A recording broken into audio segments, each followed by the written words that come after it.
Hello YouTube and welcome to this video tutorial. My name is Dave and I'm the artist behind Macrino Fine Art. Today I'll be walking you through the first of this two-part tutorial on how to edit your reference photos so that you'll be able to use it as a tracing guide on any size canvas, board, or whatever you'd like your reference to be transferred on.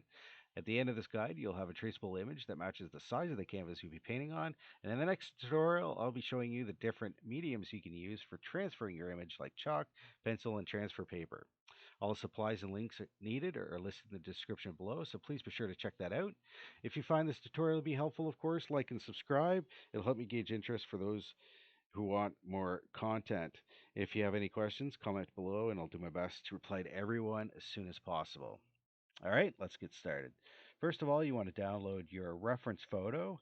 Click on the link in the description to do that, and that'll open a web page. Right now, I'm using Microsoft Edge. Go ahead and click the download button that's above, and it'll download that photo for you. Now for this tutorial, I'll start with Adobe Photoshop. I'm using CC 2019. If you don't have Photoshop, go ahead and download GIMP, and I'll do the same tutorial quickly right after I'm done with the Photoshop side of things. So go ahead and open Photoshop. You're going to want to open Photoshop. And you're going to want to create a new canvas. So let's go ahead and open Photoshop now. Click create new if you're on this welcome page. If you're not, you can just go up file and click new there. For this, we're going to want to match the same size canvas that you're going to be tracing on. So if you're tracing on a 12 by 16, you want to make sure that your canvas board in Photoshop is 12 by 16. In this case, Matt Philleo did his on a 16 by 20 inch canvas, and that's what we're going to match here. So right now, let's give this a name. I'm going to name this let's call it portrait reference. There we go. And we're going to make sure the width is 16 inches by 20 inches, and that's going to be portrait.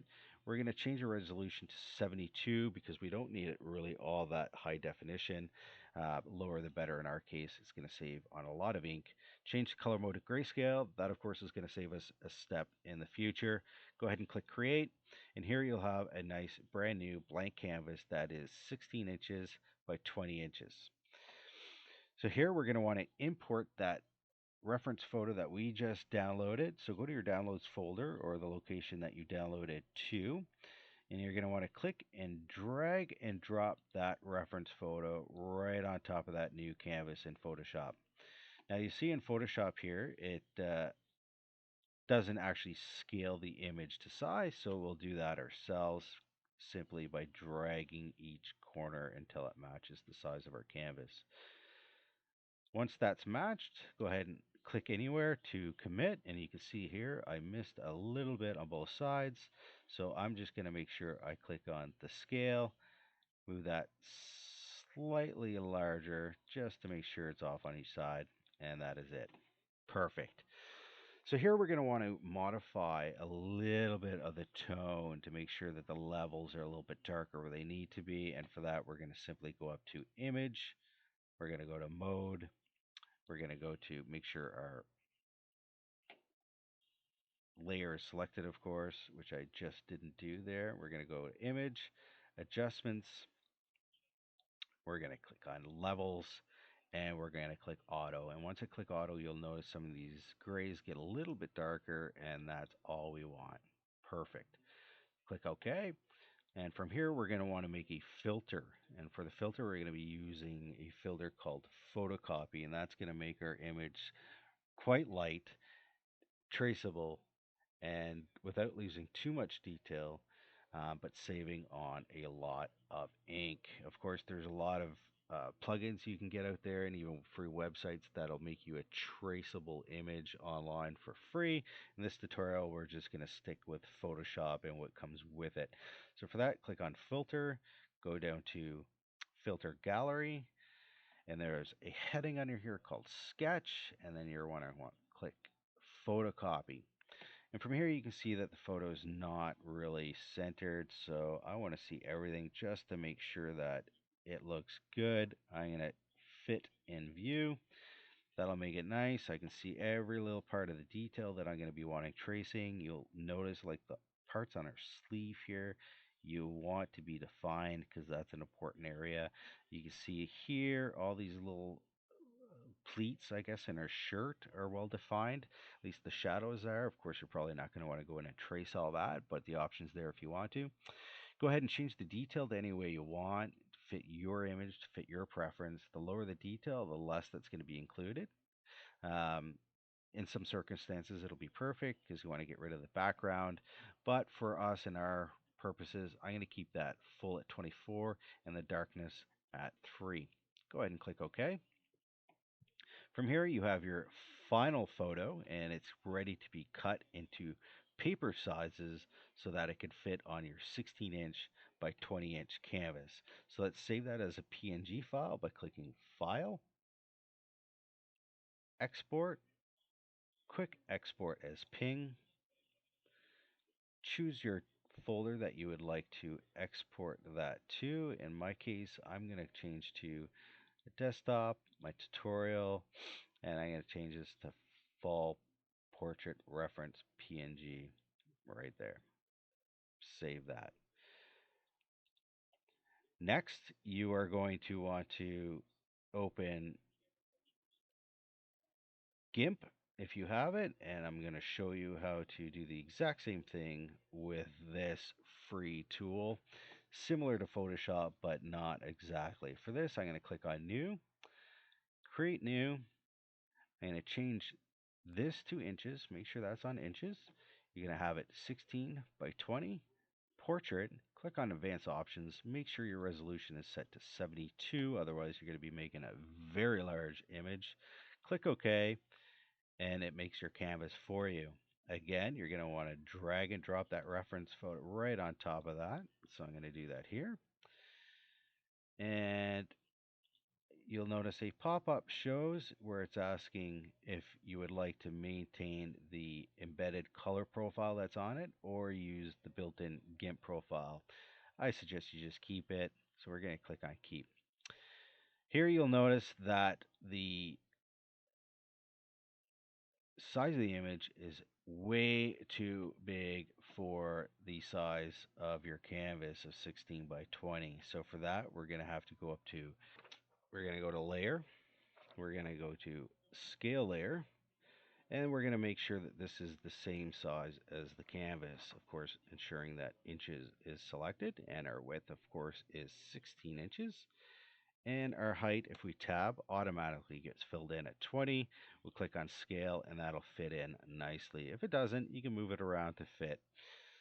From here, we're going to make sure that we change the image, of course, to grayscale. It'll make the filter a little bit easier to highlight the necessary areas. So we're going to click on image. We're going to change the mode to grayscale, and that makes a nice black and white image. So here we're going to add the same photocopy filter as we did in Photoshop. By that, we're going to click on filters, go down to artistic, all the way over to photocopy and photocopy. You'll see the defaults are a little bit light. And this one I found out that if you put the sharpness all the way to full and the white all the way to off, you get the best quality possible.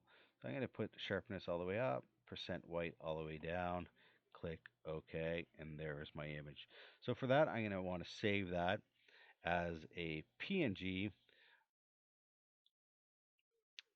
and you can do that by choosing File, Export As, change that to PNG, change your file, save it where you want, and you'll have your PNG file that we'll need in the next step. So that is GIMP, and the link to the download is in the description as well. So go ahead and click on that if you need it instead of Photoshop. So from here, I'm going to go to back to our browser because we're going to want to go to something that's called Rastabator. And Rastabator is a free online poster generator. This will take your image and cut it up into paper-sized pieces so that you can put it back together again later and make a massive size poster. So let's go ahead and create your poster.